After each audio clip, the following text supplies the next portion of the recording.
He just came back towards me, revving his engine. So it's got the bluish black bottom, and then the very tips of the wings are bluish black. And he's flying faster than they ever have. He's not doing any pulses either. Now he's doing pulses. I asked for them. So he's right there freaking out. And he came back closer to me so they can do something out front. So I'm going to move back down the side yard. But there he is. Doing sound cover-ups.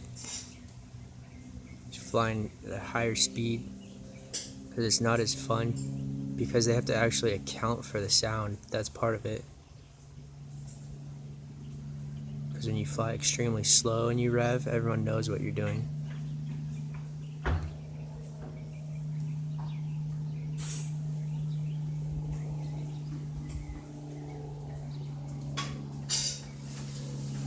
So now he's coming up. He's about to fly over 24192 backyard next door.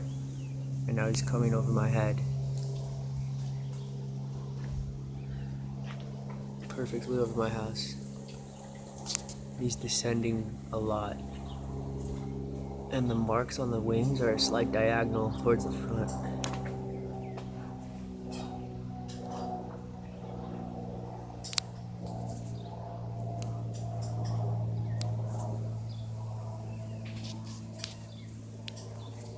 Cut and sieve.